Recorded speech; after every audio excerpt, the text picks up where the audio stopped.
Mystery in the Air, starring Peter Lorre.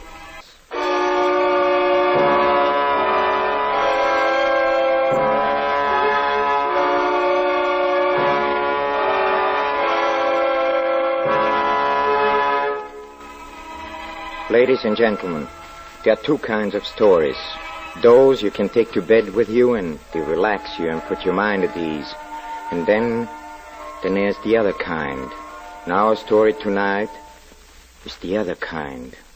I still do not know whether it was the shadow of the madness to which the author himself so tragically succumbed, or whether there really was an evil something that could not be seen or described. Oh, why don't you decide for yourself? I'm simply going to tell you the facts in a case as set forth by Guy de Maupassant in his immortal story, the Horla.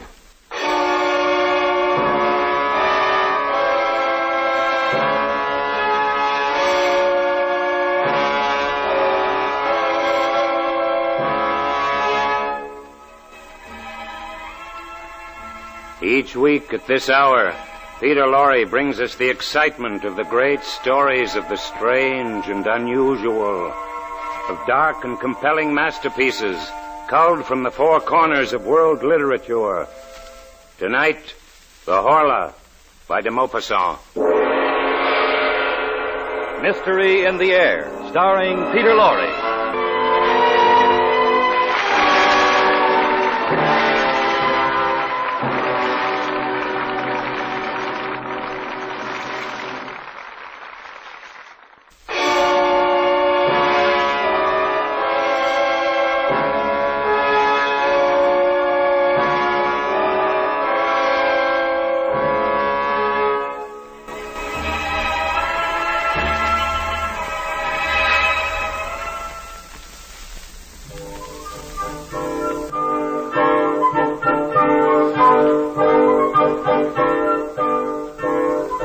May 8, 1889. Oh, what a lovely day it was. I spent all the morning lying in the grass in front of my house, the house in which I was born and grew up. Oh, it's a wonderful house, and I love it. From my windows I can see our great river, the Seine, which flows along the side of my garden, yes. The great, wide Seine, which goes to Rouen and Le Havre and is covered by boats passing to and fro. Yes, down to the left lies Rouen, and the whole city dominated by the spire of the cathedral and full of bells which sound through the air on fine days, even as far as my home. Oh, what a wonderful morning. I was almost sorry when Marie, she's my housemaid, you know, when she interrupted me. Your luncheon is ready, monsieur? Oh, thank you, Marie, but, you know, it seems a pity to go in a house. Say, do you like it here, Marie? Oh, yes, sir. I like it very much. Yeah. I love to watch the boats go by on the Seine. Well, you do, huh? So do I. See that one? That big schooner, and it's being pulled by... Look, what a little tug. Oh, look, it's no bigger than a fly. Isn't it beautiful? So clean and white and shiny. It's all white, yes, and she's a three-master, you know. Brazilian, I think, yes. Yes, I can see the flag. It is Brazilian. Oh, she's had a long journey from South America to pass my house. You love this place very much, don't you, monsieur? Yes, Marie, I love it. I can feel those deep roots which attach a man to the soil on which his ancestors were born and died, and to the villages, yes, to the atmosphere itself. You don't know what I'm talking about, do you, Marie? No, sir. No. But I do know that if you don't come into the house soon, your luncheon will be cold. All right, Marie, I'll come in.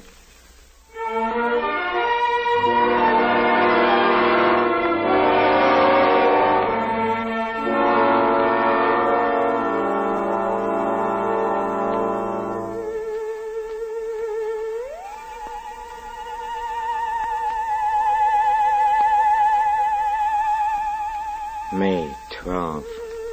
For some reason, I've had a slight feverish attack the last few days, and I feel low-spirited and ill. I have continually a horrible feeling of impending danger.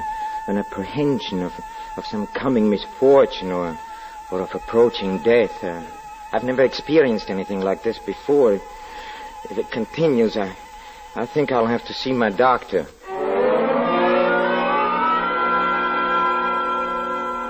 Look, I've told you, your pulse is rapid and your eyes are slightly yes. dilated. Otherwise, you're in splendid condition. But, Doctor, then why is it when evening comes on, a feeling of oppression seizes me, just as if night concealed something horrible? Why is that? Probably just a slight attack of indigestion. Yes, indigestion. Yesterday, when I was walking in a forest of Roumar, why did it suddenly seem to me that I was being followed and that someone was walking at my heels quite close to me? He was near enough to touch me, and yet when I turned around, I saw nothing. Nothing behind me but the path between the tall trees. Horribly empty. Can you explain that by indigestion, can you, huh? Well, here's a bromide. If you'll take it and several cold showers daily, I'm sure your fears will vanish. Yes, I'm And sure. you'll be able to sleep without any further trouble. All right, Doctor. Thank you very much.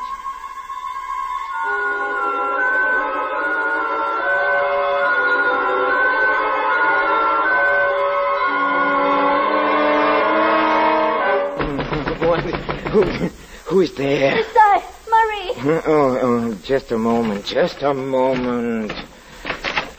Yes? Are you all right? What is it, Screaming Marie? and calling out. I'm sorry, Wake the I must have been servants. here having a nightmare, Marie. Look, Who's if you that? dreamed that someone was looking at you and touching you and taking your neck in his hands and squeezing with all his might in order to strangle you, don't you think you would cry out too, huh? Oh, yes, sir, I'm sure I You should. see, all right. Just tell the other servants I shall try to be more quiet. Yes, sir. Thank you, sir. Good night. Hey, look. Look, Marie, my water carafe. A water carafe, monsieur? Yes, it was full. I know it was full when I went to bed. Yes, sir, I filled it last night. Yes, and now it's empty. I haven't touched it, and it's empty. Yes, sir. Somebody has drunk the water. Somebody has been in his room. Something drank that water. I don't know who could have, sir, unless perhaps you yourself in your sleep. Yes, I myself in my sleep. Of course, that's it. I must have done it myself, Marie. Marie, tell him to pack my things. I'm going to Paris. I'm leaving the first thing in the morning.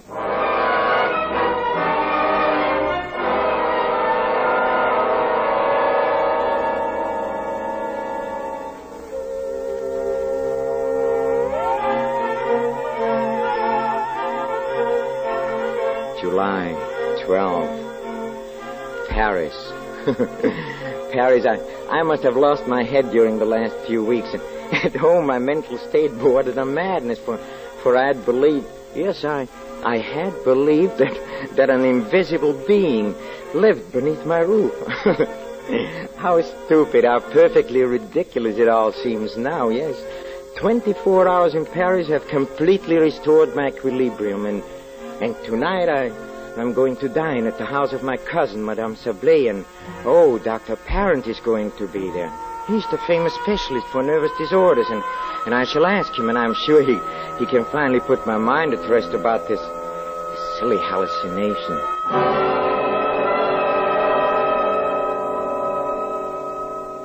Well, Dr. Parent, I've been wanting to ask you, have you ever known of a case where a person feels that he is, how shall I put it, and not entirely in command of his soul? It is curious that you should ask me that. Why is it curious? Because now, only now in 1889, Yes? after all these years, we are on the verge of discovering one of the most important secrets of nature. What is that? Ever since man has thought, he has felt himself close to a mystery which has been impenetrable to his gross and imperfect senses. Yes. Whatever are you talking about, Dr. Parent? Apparitions, my dear Madame Sablé. Invisible spirits. Oh, you doctors.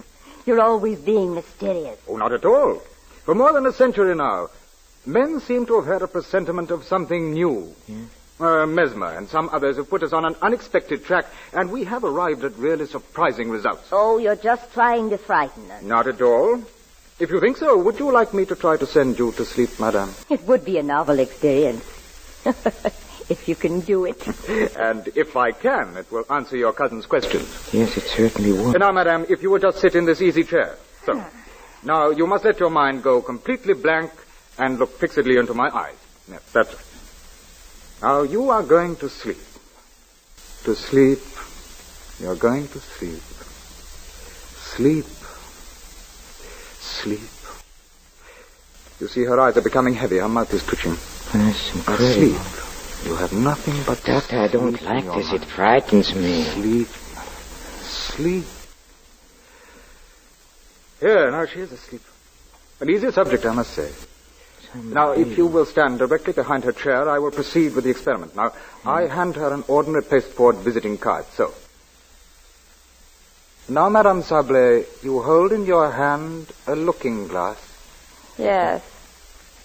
I'm holding a looking glass. What do you see in it? I see my cousin standing behind my chair. Doctor. What is he doing? He is twisting his ear. But, Doctor, she cannot see me behind her by looking at a piece of cardboard. No, of course she can't. She sees you through her mind. Or someone's mind. This troubles you, doesn't it? Yes, it troubles me. But it answers your question. No. No, it does not. That's common knowledge, Doctor. It's an axiom that human beings can be dominated by human beings, but what if a human being is dominated by something, by something else, I mean, something not human? What then, Doctor?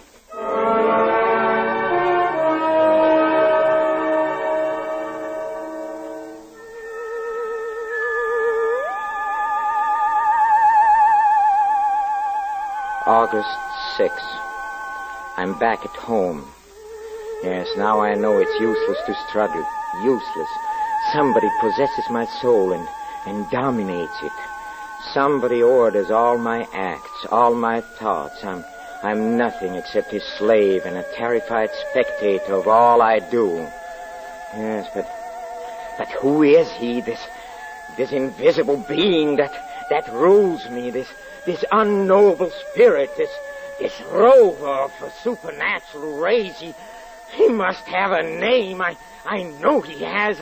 I feel it. I can feel it. And oh, someday it'll come to me. Oh, if I only could leave my house and go away and escape and never return. But it's impossible.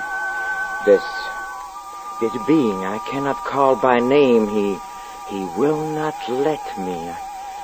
I'm helpless. What can I do? What can I do?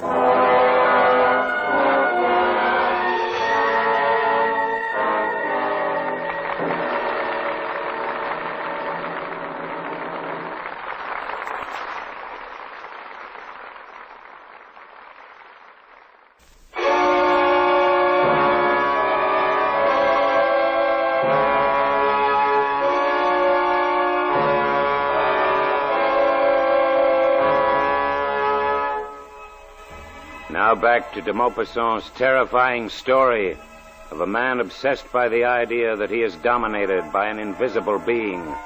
Fear is ruining his life. The suspicion that he is no longer master of his own actions, even of his own soul, is rapidly becoming a certainty. It's only 2:00, and the whole night is before me. Oh, how still it is. And the stars, how bright they are.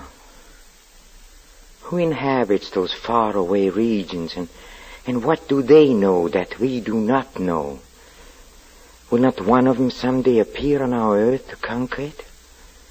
We are so weak, so defenseless. And what was that? I heard the rustle of paper, yet there's no wind.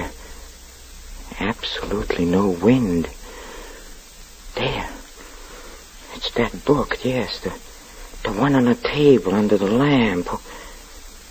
It's incredible. The page has turned. The page lifted itself up and fell down upon the others as if a finger had turned it over.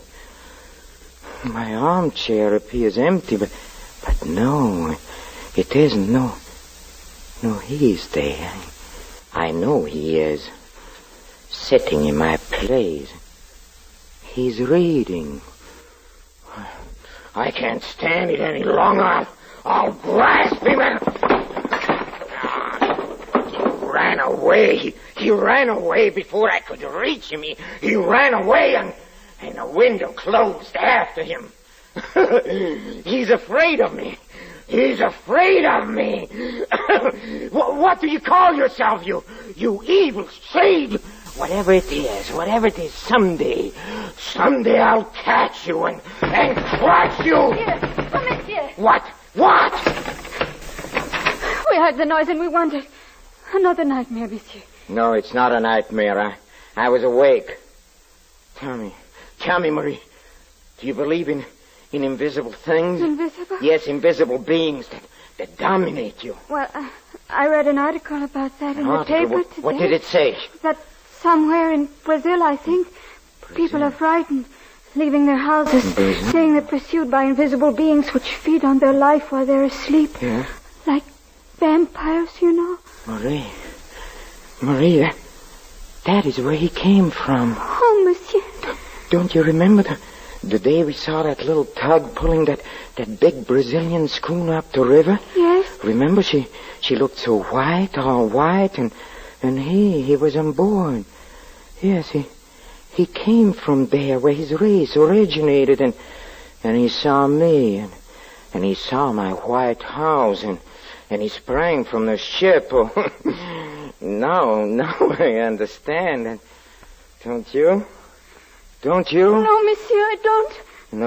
No, you couldn't. It's all right, Marie. Go to bed. There's nothing wrong. Don't worry anymore. Go back to sleep. Go.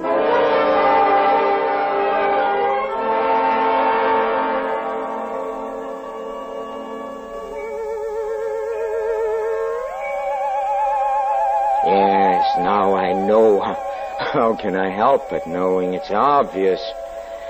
Yes, the rule of man is over, and he has come. He has arrived. But what is his name? What do you call yourself? What's that? I know he's shouting it out. Yes, I listened. Huh? Horla. That's it, yes. The Horla. Yes, the Horla. He haunts me. He is within me. He's becoming my soul. I shall kill him.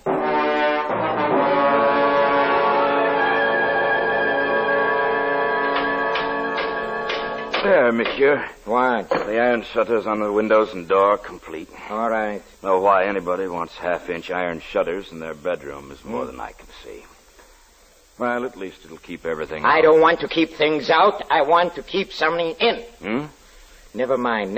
If you're finished, you take your tools and go. My housekeeper will pay you. Yes, monsieur. Good day, monsieur. Good day.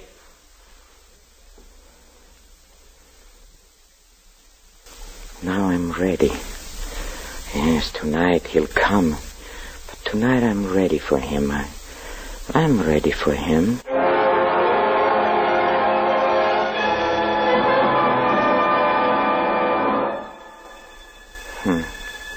He's here, yes. I feel it. At last he's here, but I don't want to alarm him.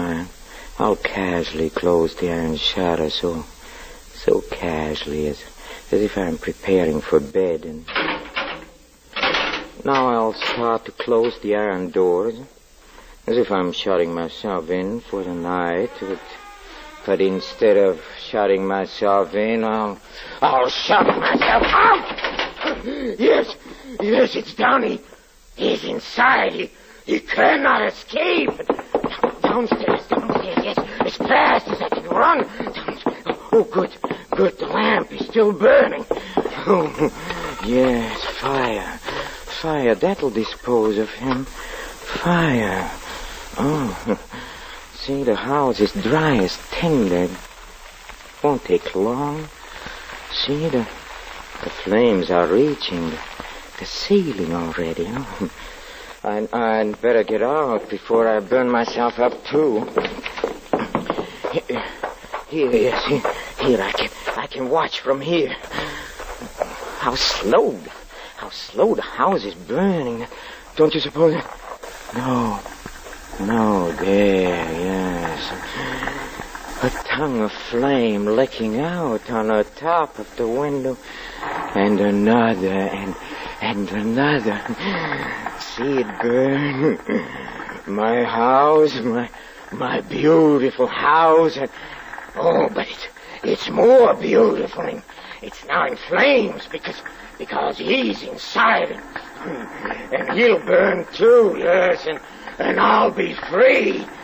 Free of the Horla forever. Fire! The house is on fire! Yes. Get some water, somebody! Yes, it's burning. Let it burn. Now the whole place is in flames.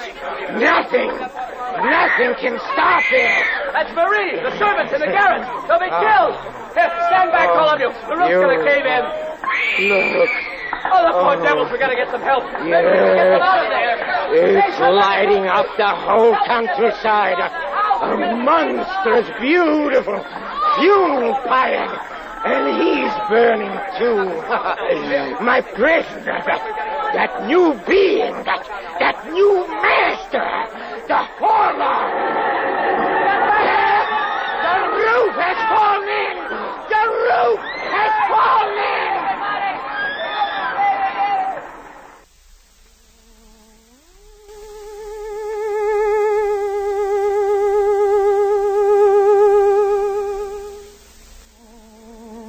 It's over. That is the end for him. He's dead. Yes, but is he dead? No. A spirit would never fear premature destruction. Only we fear it. All our human terror springs from that, and well, then after man, what? The Horla, yes. After us, who can die any day by any accident, comes he who can die only at his own proper hour, because he has touched the limits of his existence.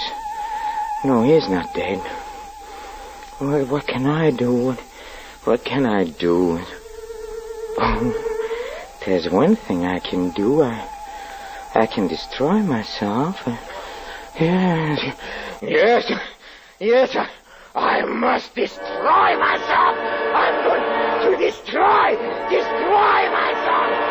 Destroy, yes, let me go. Yes, I know I'm Peter Lorre. I know it's a story. I know it's by the Maupassant, yes.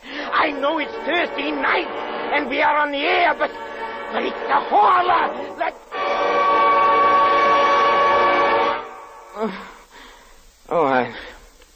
I beg your pardon.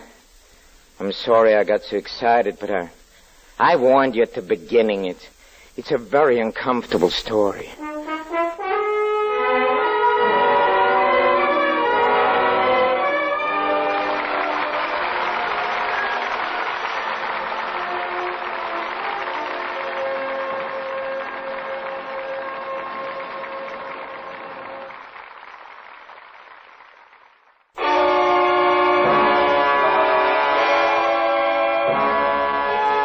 Next week, Mystery in the Air, starring Mr. Peter Lorre, brings you Beyond Good and Evil by Ben Hecht, with a special musical score composed and conducted by Paul Barron.